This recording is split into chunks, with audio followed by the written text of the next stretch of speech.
ان کی طرح نہ بنو جو کہتے ہیں وہ عام بشر ہیں، اور نہ ان کی طرح بنو کہ حضور کو وہ یہ کہتے ہیں کہ جیسے مدینے میں خدا ہو کر اتر پڑا۔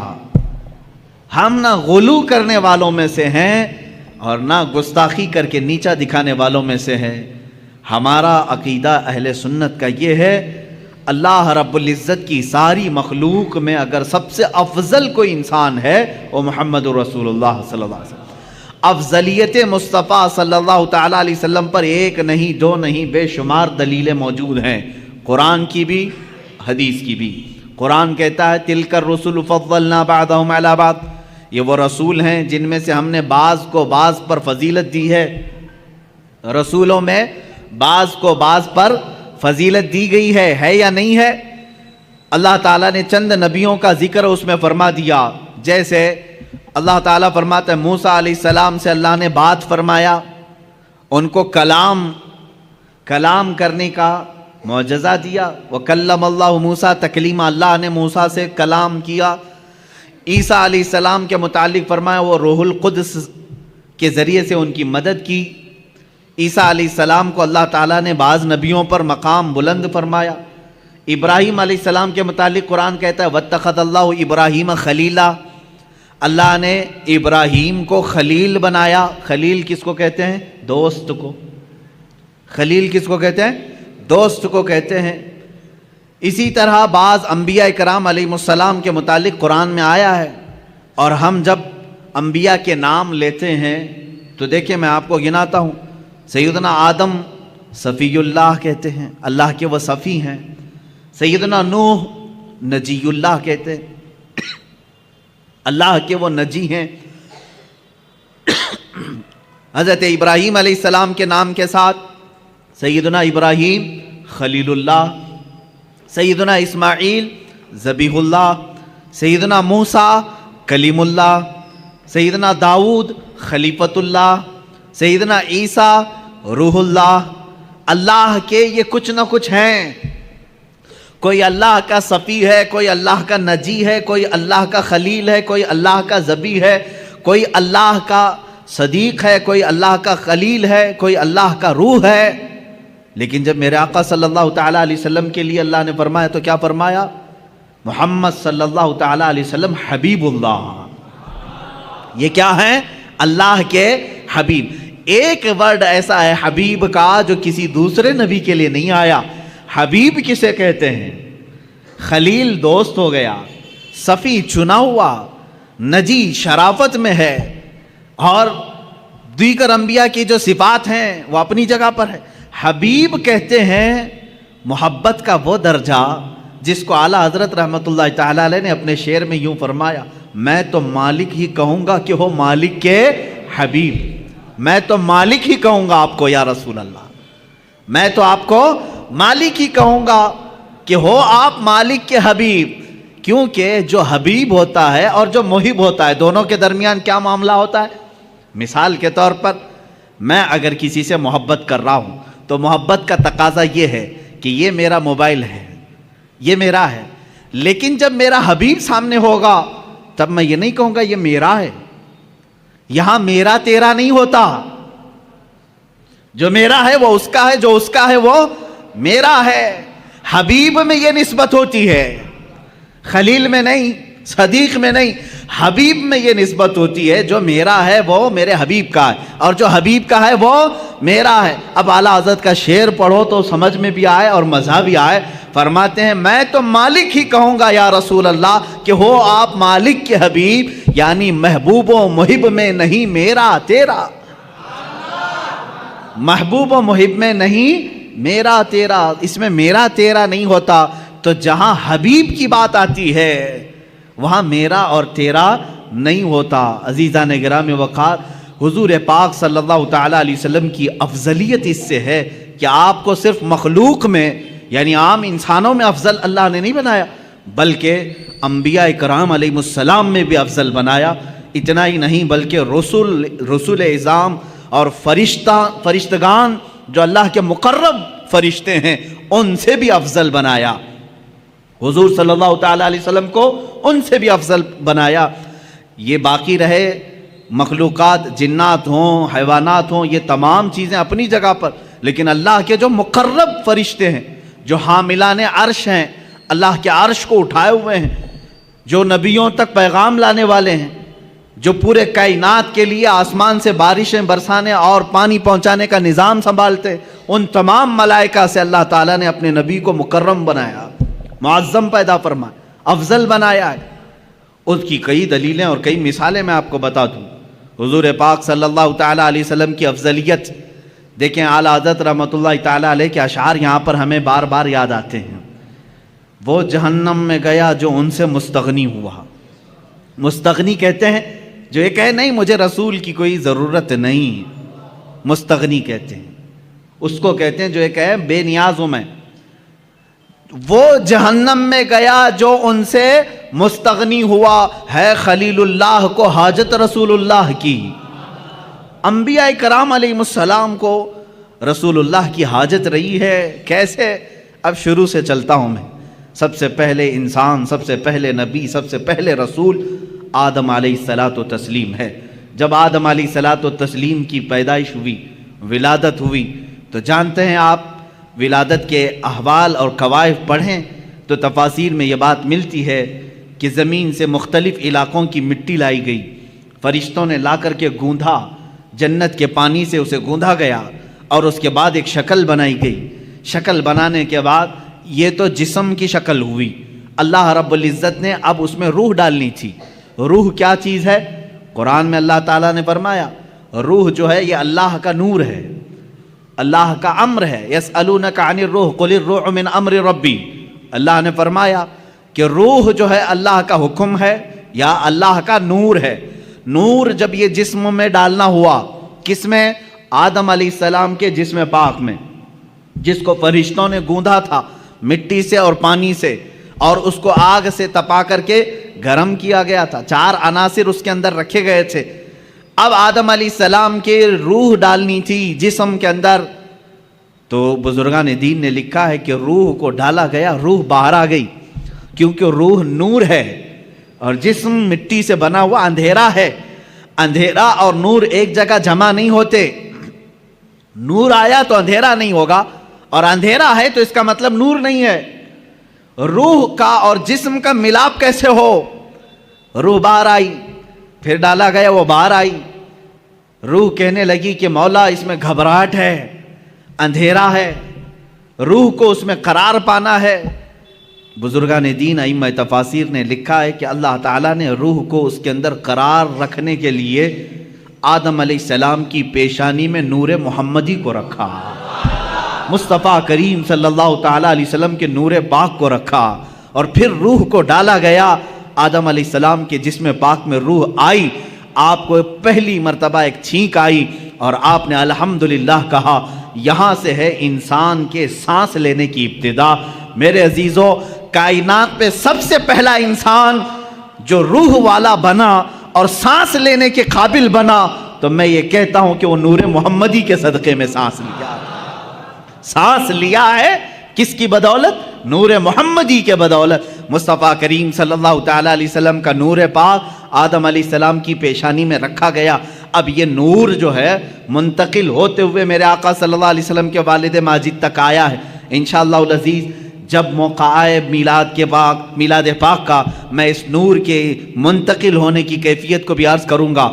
آدم علیہ الصلوۃ والتسلیم کی بیداری کس کی بدولت؟ نور محمدی کی بدولت۔ جب آپ بیدار ہوئے، اتنا ہی نہیں، جلوہ محمدی کو کہاں کہاں دیکھو، جہاں دیکھا وہاں پایا۔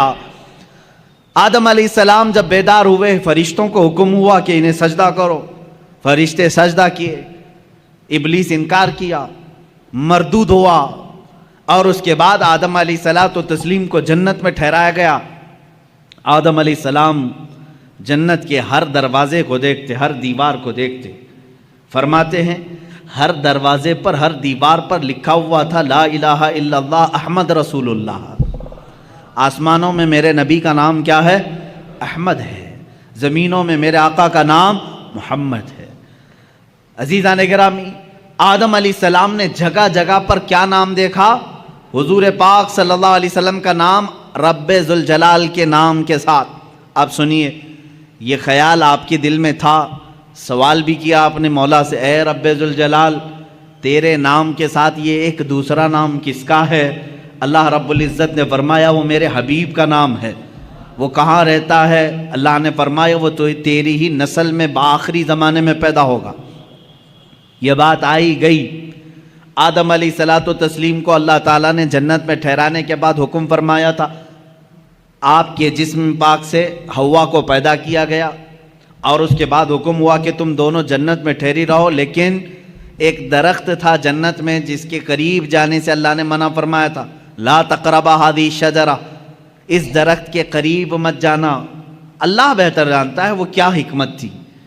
اس درخت کے متعلق بڑے الگ الگ اقوال ہیں، وہ کون سا درخت تھا، کس پھل کا درخت تھا، لیکن بس اتنا تھا کہ اللہ نے وہاں جانے سے منع کیا تھا۔ ابلیس جو کہ شیطان ہو چکا تھا، اللہ نے اسے راندہ بارگاہ کر چکا تھا اور مردود بنا دیا تھا۔ ابلیس کا کام یہ تھا کہ وہ چیلنج کر دیا تھا اپنے رب تعالیٰ سے کہ میں اب آدم اور اس کی پوری اولاد کو گمراہ کرتا رہوں گا۔ اللہ تعالیٰ نے فرمایا کہ تجھے قیامت تک کا موقع ہے، جتنے لوگوں کو گمراہ کر سکتا ہے کر۔ ابلیس وہیں سے ابتدا کرتا ہے، آدم علیہ السلام سے ہی وسوسے ڈالنا شروع کیا۔ فوسوس لہما الشیطان، قرآن میں ہے ان دونوں کو وسوسہ ڈالا شیطان نے۔ کس کو؟ آدم علیہ السلام اور حضرت حوا کو، ہماری ماں کو اور ہمارے باپ کو وسوسہ ڈالا، یہ کہہ کر کے کہ تمہیں معلوم ہے اس درخت کے قریب جانے سے کیوں منع کیا ہے تمہیں اللہ نے؟ انہوں نے پوچھا کیوں؟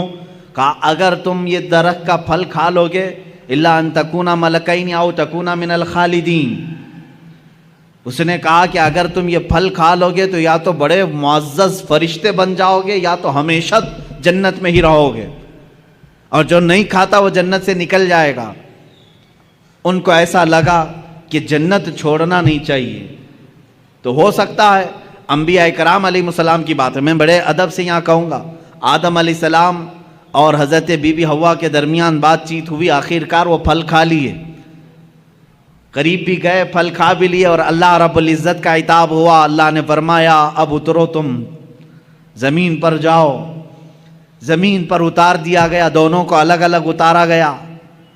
حضرت آدم علیہ السلام کو اللہ تعالیٰ نے سرندیب پہاڑ پر اتارا، بی بی حوا کو جدہ میں عرب کے علاقے میں اتارا، دونوں الگ الگ زندگی گزارتے رہے، لیکن آدم علیہ الصلوۃ والتسلیم کو اس پھل کے کھانے پر افسوس رہا، روتے رہے، توبہ کرتے رہے، بار الہ تو نے منع کیا تھا میں کھا لیا، تو مجھے معاف کر۔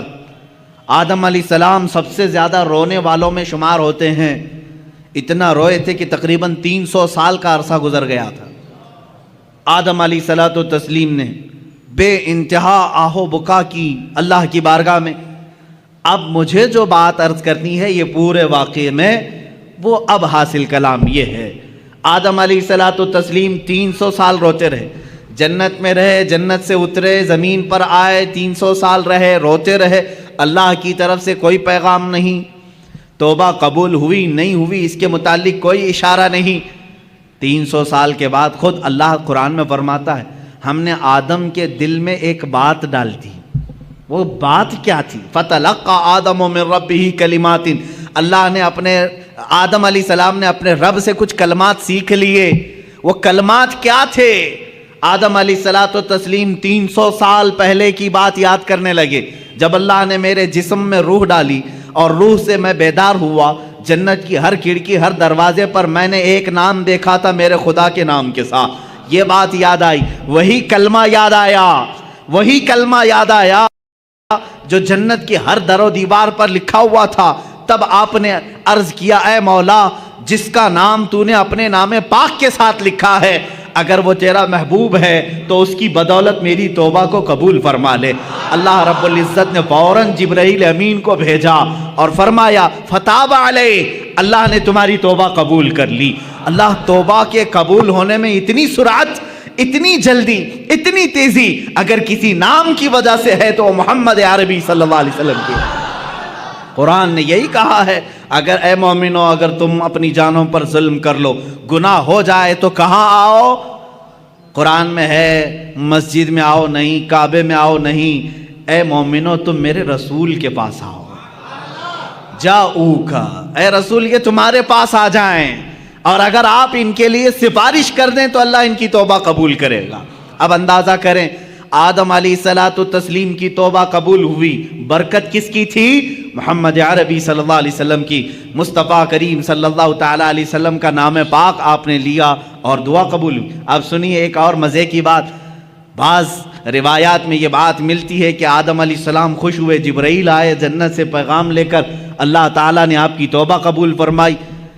آدم علیہ السلام نے کہا وہ نام اتنی برکت والا، وہ نام اتنی عظمت والا، وہ نام اللہ رب العزت کی بارگاہ میں اتنے مقام و مرتبے والا، اے مولا اس نام پاک کی ذات اور اس کی ہستی کا ایک بار مجھے بھی تو دیدار کرا دے، ایک بار مجھے دیدار کرا دے۔ جو لوگ یہ کہیں کہ حضور پاک صلی اللہ علیہ وسلم کو 40 سال کے بعد نبوت ملی تھی، وہ یہ بات سنیں، ابھی دنیا وجود میں ہی نہیں آئی، کوئی بچے نہیں ہوئے آدم علیہ السلام کے، تب آدم علیہ السلام عرض کر رہے مولا اس شکل محمدی کو میں دیکھنا چاہتا ہوں جس کی بدولت میری دعا قبول ہوئی۔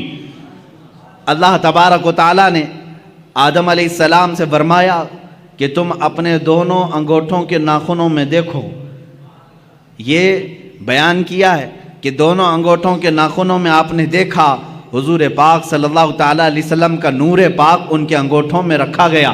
آدم علیہ السلام نے بڑھ کر کے اس کو چوما اور اپنی آنکھوں سے لگا لیا۔ یہ ہمارا بھی آج طریقہ ہے۔ ظاہر سی بات ہے اصلی اولاد وہی ہے جو اپنے باپ کے طریقے پہ چلتی ہے۔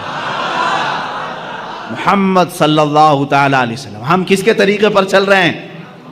باپ کے طریقے پر چل رہے ہیں۔ جو باپ کا نہ ہو اسے تکلیف ہو۔ ہم آدم علیہ السلام کی آل میں ہیں، اولاد میں ہیں، ہم اپنے باپ کے طریقے پر چل رہے ہیں۔ عزیزان گرامی وقار، مجھے یہاں پر افضلیت مصطفیٰ عرض کرنی ہے، میرے آقا صلی اللہ تعالیٰ علیہ وسلم کی بات میں کمپیر اور موازنہ کر کے نہیں دکھا سکتا، کیونکہ حضور صلی اللہ علیہ وسلم نے فرمایا اس طرح نہ کرو کہ ایک نبی کو گراؤ دوسرے نبی کو بڑھاؤ۔ سارے انبیاء کرام علیہ السلام نبوت اور رسالت میں برابر ہیں، لیکن کچھ خصوصیتیں اللہ نے ان کو عطا کی ہیں۔ اس کا مطلب یہ نہیں کہ ہم کسی بھی دوسرے نبی کی توہین کریں گے، ہرگز نہیں۔ ہر نبی کا اپنا مقام ہے، ہر نبی کا اپنا ایک مقام و مرتبہ ہے، لیکن میرے مصطفیٰ صلی اللہ علیہ وسلم کی شان پاک الگ ہے۔ اعلیٰ حضرت فاضل بریلوی رحمۃ اللہ تعالیٰ علیہ نے فرمایا ہے خدا کی رضا چاہتے ہیں دو عالم۔ ساری دنیا کس کی رضا چاہتی ہے؟ آپ کیا کہتے ہو، کیا چاہتے ہو؟ اللہ ہم سے راضی ہو جائے۔ کون نہیں کہتا؟ انبیاء کہہ رہے ہیں اللہ راضی ہو جائے، اولیاء کہہ رہے ہیں اللہ راضی ہو جائے، جنات کہہ رہے ہیں اللہ راضی ہو جائے، فرشتے کہہ رہے ہیں اللہ راضی ہو جائے، حتیٰ کہ نباتات، حیوانات سارے یہ کہتے ہیں اللہ راضی ہو جائے۔ خدا کی رضا چاہتے ہیں دو عالم، خدا چاہتا ہے رضائے محمد۔ یہ ہے میرے آقا کا مقام، خدا چاہتا ہے رضائے محمد۔ اب دیکھیں حضور پاک صلی اللہ تعالیٰ علیہ وسلم کی افضلیت پاک، حضرت بی بی رابعہ بصریہ رضی اللہ تعالیٰ عنہ سے پوچھا گیا قرآن میں کوئی ایسی آیت جو پوری امت کے لیے بہت حوصلے والی ہو، کون سی ہے؟ بعض لوگ یہ کہتے ہیں اللہ نے فرمایا لا تقنطوا من رحمت اللہ، تم اللہ کی رحمت سے نا امید مت ہو، فَإِنَّهُ يَغْفِرُ الذُّنُوبَ جَمِيعًا إِنَّ اللَّهَ يَغْفِرُ الذُّنُوبَ جَمِيعًا، اللہ بے شک سارے گناہوں کو معاف کرے گا۔ آیت ہے کہ نہیں حوصلہ دلانے والی؟ اللہ نے فرمایا اے لوگو اللہ کی رحمت سے نا امید مایوس نہ ہو، اللہ سارے گناہوں کو معاف کرے گا۔ بعض لوگ یہی کہتے ہیں یہ آیت ہے حوصلہ دلانے والی، بہت حوصلہ ہے، لیکن حضرت رابعہ بصریہ فرماتی ہے نہیں، میں سمجھتی ہوں ایک دوسری آیت ہے۔ پوچھا گیا وہ کون سی ہے؟ کہا سورہ والضحیٰ میں ہے، اللہ تعالیٰ نے فرمایا وَلَسَوْفَ يُعْطِيكَ رَبُّكَ فَتَرْضَىٰ، اے رسول ان قریب آپ کو آپ کا رب اتنا دے گا کہ آپ راضی ہو جائیں گے۔ کہا اس میں امت کی کیا بھلائی ہے؟ سوال کیا تھا؟ امت کے لیے، تمام انسانوں کے لیے حوصلے والی کوئی آیت ہے، بخشش والی کوئی آیت ہے؟ تو وہ بعض علماء نے کہا لا تقنطوا من رحمت اللہ، یہ آیت ہے رحمت کی، اللہ کی رحمت سے مایوس نہ ہو، اللہ سب گناہ معاف کرے گا۔ اس سے تو سمجھ میں آ رہا ہے کہ لوگوں کے گناہ معاف ہوں گے، لیکن رابعہ بصریہ فرما رہی ہیں نہیں، آیت یہ ہے رسول کو اللہ فرما رہا ہے اے رسول آپ کو اللہ اتنا دے دے گا کہ عنقریب آپ کو اتنا دے گا کہ آپ راضی ہو جائیں گے۔ تو اس میں تو رسول کی رضا کی بات ہے، یہاں تمام انسانوں کا کیا بھلا ہے؟ حضرت رابعہ بصریہ فرماتی ہیں اس لیے کہ ہمیں معلوم ہے رسول اس وقت تک راضی نہیں ہوں گے جب تک سب کی بخشش نہ ہو جائے، جب تک سارے ایمان والوں کی بخشش نہ ہو جائے تب تک رسول راضی نہ ہوں گے۔ یہ سب سے بڑی آیت رحمت ہے کہ رسول کی رضا جب تک نہ ہوگی اللہ دیتا رہے گا، دیتا رہے گا۔ عزیزان گرامی، افضلیت مصطفیٰ صلی اللہ تعالیٰ علیہ وسلم، انبیاء کرام کو جو مقامات ملے وہ اپنی جگہ پر ہے، اس لیے کہ شاعر نے کہا ہے کہ حسن یوسف دم عیسیٰ ید بیضاداری، آنچے ہمہ خوباں دارند تو تنہا داری۔ یا رسول اللہ صلی اللہ علیہ وسلم، یوسف کا حسن بھی آپ کے اندر ہے، عیسیٰ علیہ السلام کی قوت و طاقت جو آپ مردوں کو زندہ کرتے تھے آقا آپ کے اندر وہ بھی جمال ہے۔ حسن یوسف دم عیسیٰ ید بیضا، عیسیٰ علیہ السلام کی قوت اور موسیٰ علیہ السلام کے معجزوں کا کمال بھی آپ کے اندر ہے۔ آنچے ہما خوباں دارند، یہ سارے نبی جتنے معجزے رکھتے تھے یا رسول اللہ تو تنہا داری، آپ کے اکیلے کے اندر وہ سب موجود ہیں، وہ ساری چیزیں اللہ نے آپ کو انعام میں عطا کی۔ میں تفصیل سے اگر بتاتا چلوں تو سارے معجزات ایک الگ عنوان ہے، انشاءاللہ 12 روز کے اندر معجزات مصطفیٰ بھی میں عرض کروں گا، لیکن اولیاء انبیاء کرام علیہ السلام میں افضلیت جس رسول کو حاصل ہے وہ میرے آقا صلی اللہ علیہ وسلم کی شان۔ دیکھیں اللہ تبارک و تعالیٰ نے حضور اکرم صلی اللہ تعالیٰ علیہ وسلم کو اولین کا بھی سردار بنایا، آخرین کا بھی سردار بنایا۔ خود میرے آقا فرماتے ہیں انا سید الاولین والآخرین، میں اولین کا بھی سردار ہوں، آخرین کا بھی سردار ہوں، اور یہی سرداری ہی تو ہے۔ سب سے بڑی افضلیت کہاں ثابت ہوتی ہے؟ اس وقت جب اللہ رب العزت معراج میں اپنے حبیب کو بلا رہا ہے، ایک طرف لن ترانی ہے، ایک طرف لن ترانی قرآن میں آئی ہوئی آیت میں بتا رہا ہوں۔ موسیٰ علیہ السلام اللہ رب العزت کی بارگاہ میں بار بار یوں عرض کر رہے تھے ربی ارینی، اے اللہ تو مجھے اپنا جلوہ دکھا دے، اے اللہ تو مجھے اپنا دیدار کرا دے۔ اللہ فرماتا ہے لن ترانی، اے موسیٰ تو ہرگز مجھے نہیں دیکھ سکے گا۔ لن عربی میں تاکید کے لیے آتا ہے، نفی تاکید، کہ تم ہرگز نہیں دیکھ سکو گے۔ کس کو کہا جا رہا ہے؟ موسیٰ علیہ السلام۔ آپ نے بار بار اصرار کیا تو اللہ تعالیٰ نے فرمایا ٹھیک ہے، کوہ طور پر آ جاؤ، کوہ طور پر آ جاؤ، نالین نیچے اتارو۔ موسیٰ علیہ السلام کو کیا کہا جا رہا ہے؟ نالین چپل اپنے نیچے اتارو، کوہ طور پر آؤ، اور اللہ رب العزت اپنی پوری ذات نہیں اپنی ایک تجلی کا اظہار تم پر کرے گا، اگر دیکھ سکو تو دیکھ لو، اس کے بعد دوسری منزلیں ہوں گی۔ قرآن کی آیت ہے 9ویں پارے کی، اللہ فرماتا ہے فلما تجلی ربہ للجبل جعلہ دکا وخر موسیٰ صعقا۔ اللہ تعالیٰ نے حکم فرمایا موسیٰ سامنے والے پہاڑ کی طرف دیکھتے رہو، اس درخت کی طرف جو پہاڑ کے اوپر ہے، اس درخت پر اللہ رب العزت نے اپنے جمال کی جلال کی تجلیات میں سے سوئی کے ناکے سے بھی کم، سوئی کا ناکہ ہوتا کتنا ہے؟ بہت چھوٹا سا، سوئی کی انی، اس سے بھی کم حصہ اپنی تجلی کا، اپنی نور کا ظاہر فرمایا۔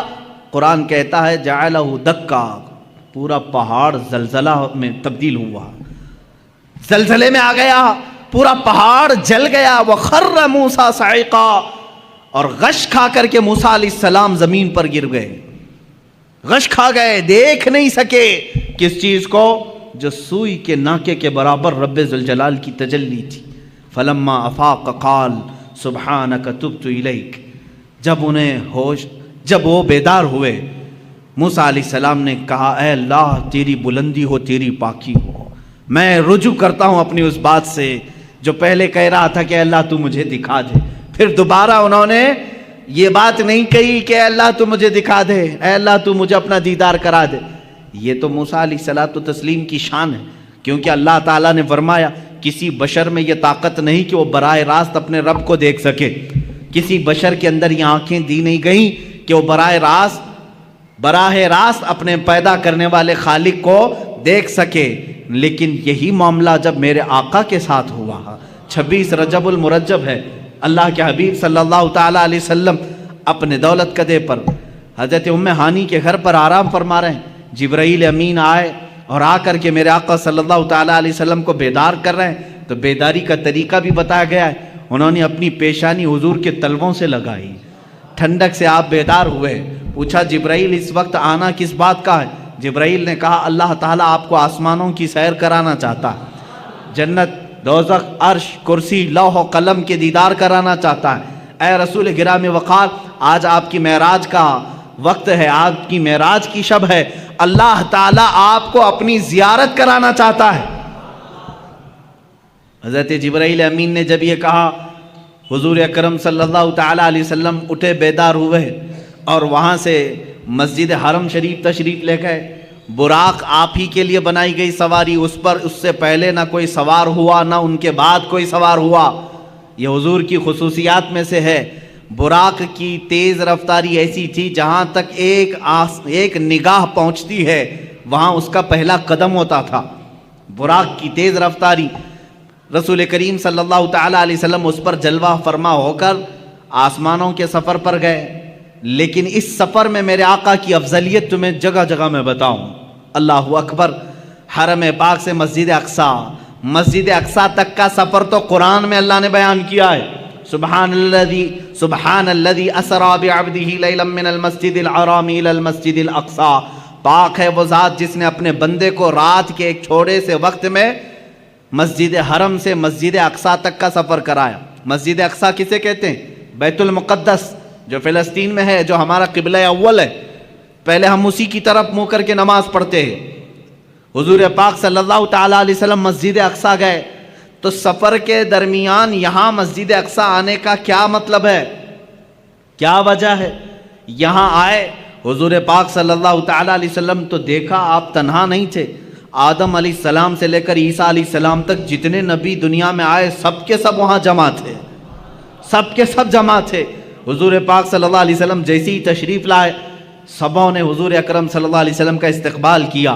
اللہ کے حبیب صلی اللہ تعالیٰ علیہ وسلم پیدا ہونے کے اعتبار سے سب سے آخری زمانے میں آئے ہیں، لیکن جب مسجد اقصی میں گزر رہے تھے تو سب سے آگے مصلی پر آپ تشریف فرما تھے. سب سے پہلے آپ مصلی پر تشریف لے گئے. آپ نے انبیاء کرام علیہ السلام کی امامت فرمائی. اب یہ ایک الگ نماز ہے، جبکہ نماز تو معراج کے بعد ہم کو ملی.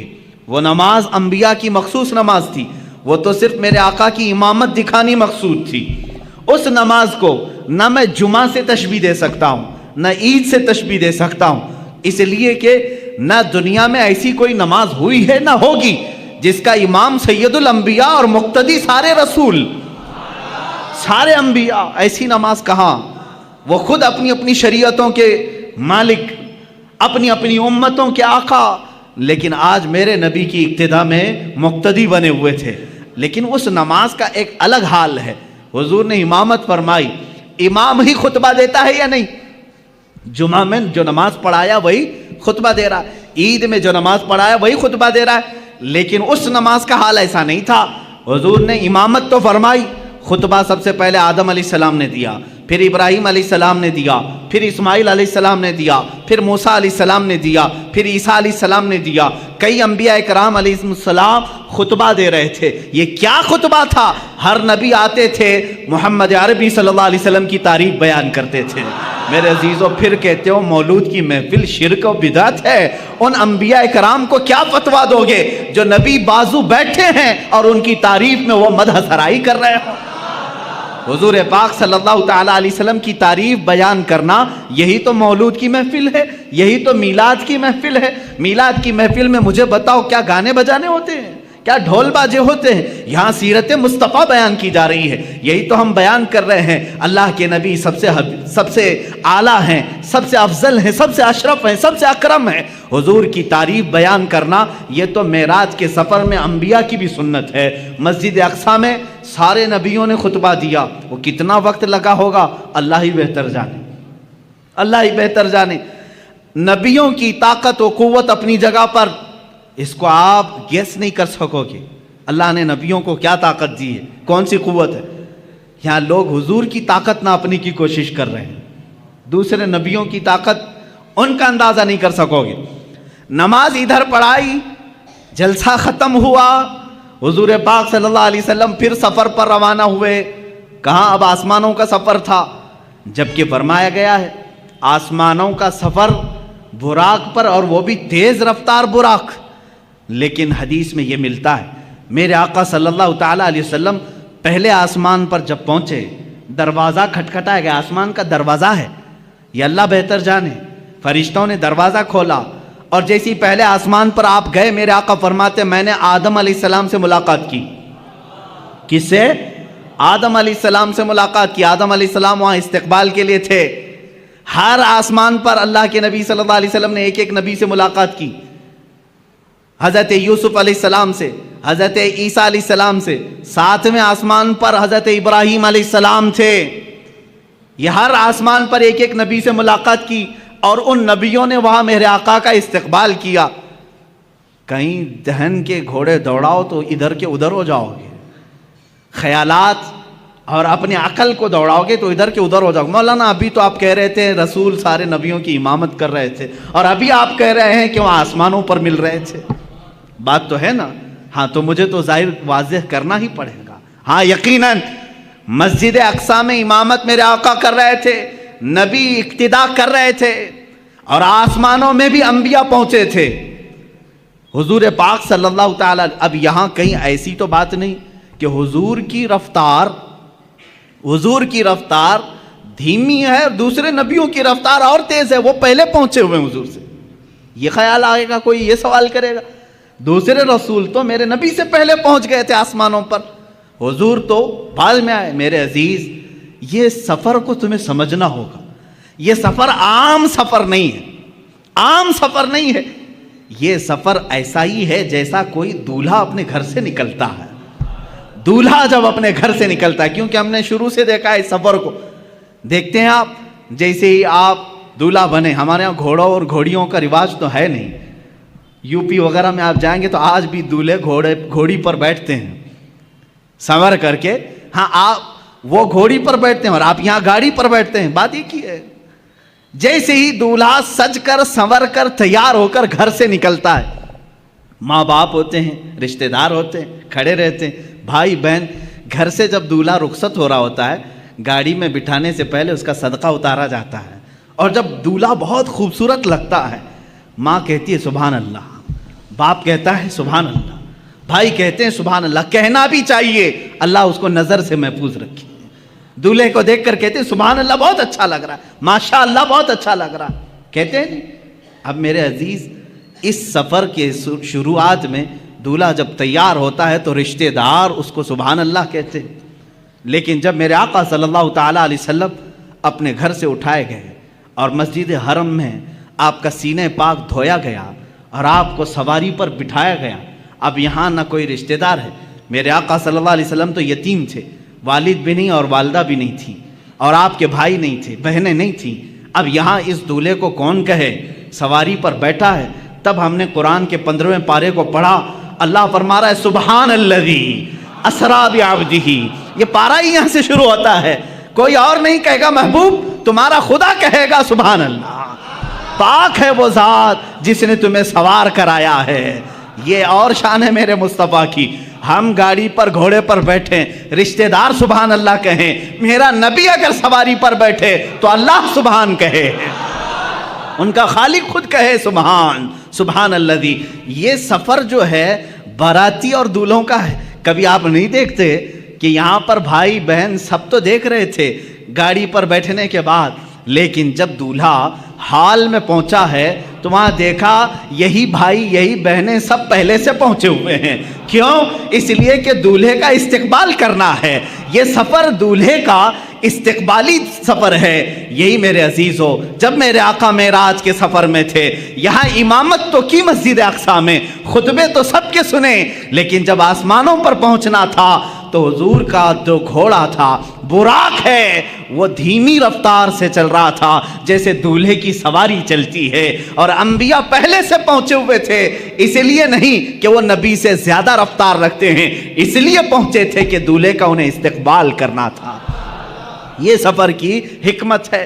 میرے آقا صلی اللہ تعالیٰ علیہ وسلم کی یہ شان، آپ کی افضلیت ہر نبی نے تسلیم کی۔ قرآن نے خود ان نبیوں سے وعدہ لیا ہے۔ عزیزان گرامی وقار، اسی سفر میں آپ کو یہ بھی بتا دوں، اللہ کے حبیب صلی اللہ تعالیٰ علیہ وسلم آسمانوں کا سفر کیے، جنت آپ کو دکھائی گئی، دوزخ کے نظارے کروائے گئے، اور اس کے بعد ایک مقام ایسا آیا سدرہ کے بعد، جبرائیل امین نے کہا اب جائیں، آپ کا سفر ہے، جہاں سے جبرائیل کا بھی سفر نہیں تھا۔ رسول کریم صلی اللہ علیہ وسلم وہ پہلے شخص ہیں جنہوں نے سدرہ کے آگے کا سفر کیا۔ حضور پاک صلی اللہ تعالیٰ علیہ وسلم جس جگہ گئے اس کو کہتے ہیں لامکاں۔ لامکاں کا مطلب ہے جس جگہ کا کوئی نام ہی نہیں، تم نام نہیں رکھ سکتے اس کا۔ جنت کا ایک نام ہے، دوزخ کا ایک نام ہے، عرش کا ایک نام ہے، کرسی ایک نام ہے۔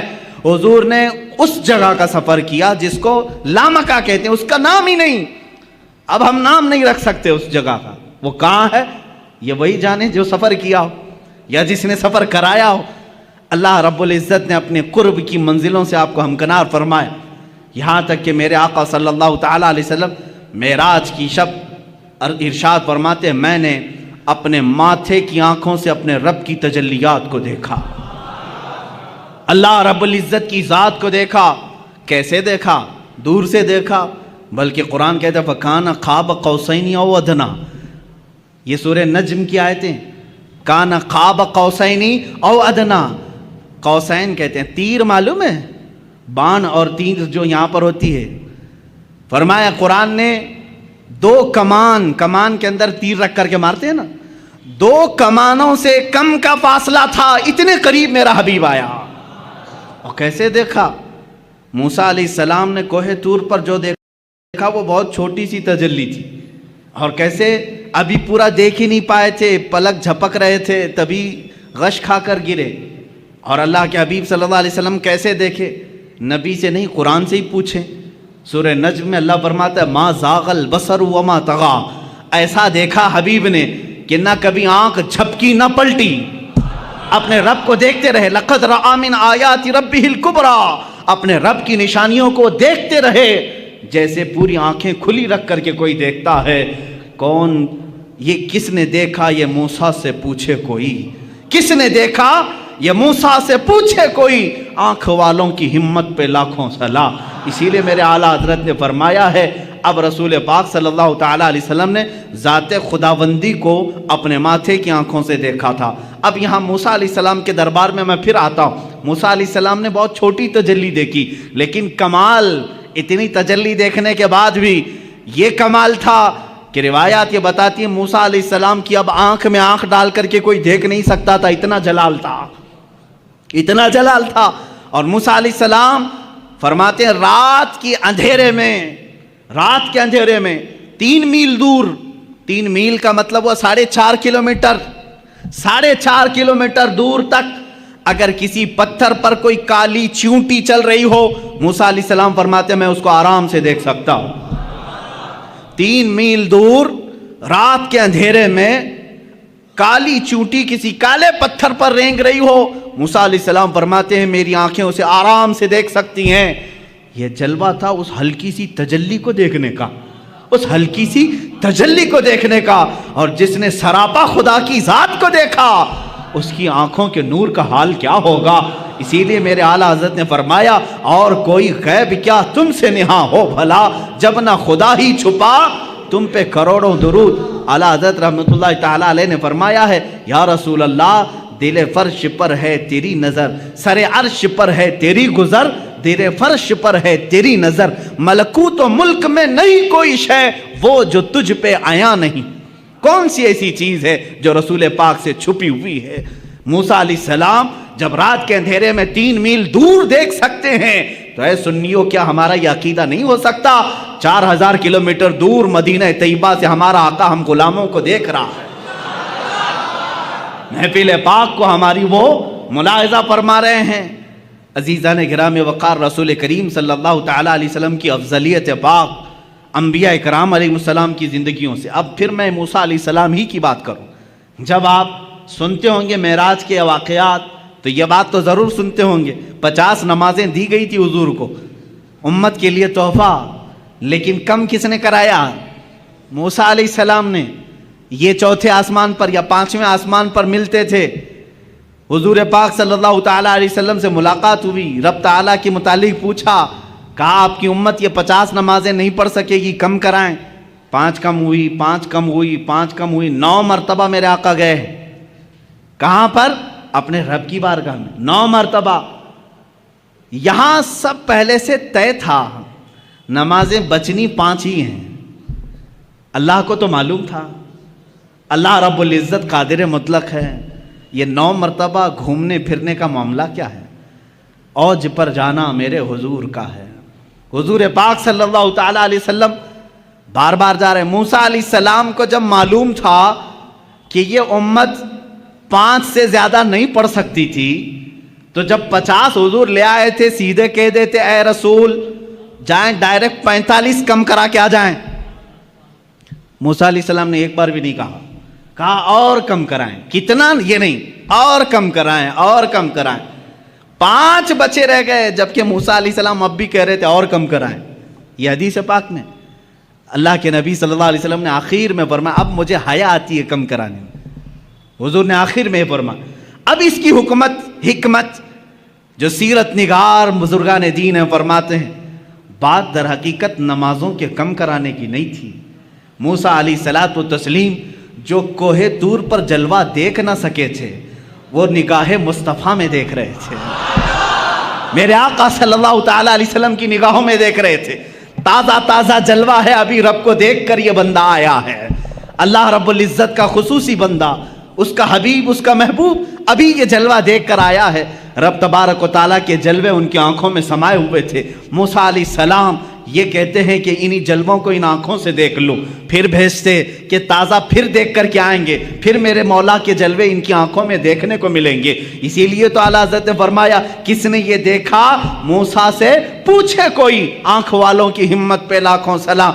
حضور پاک صلی اللہ تعالیٰ علیہ وسلم نے بھی موسیٰ علیہ السلام کو منع نہیں کیا، بلکہ بار بار جاتے رہے، اس لیے کہ اپنے رب کا دیدار بار بار ہوتا رہا۔ اللہ نے بھی یہ نہیں فرمایا ایک ہی ساتھ کم کر دیا جائے، اس لیے کہ میرا حبیب بار بار آتا رہے۔ یہ نمازوں کے کم کرانے کا سلسلہ تو تھا، لیکن ایک دوسرے کی محبت کا بھی معاملہ تھا۔ موسیٰ علیہ الصلوۃ والتسلیم جو جلوہ کوہ طور پر براہ راست نہ دیکھ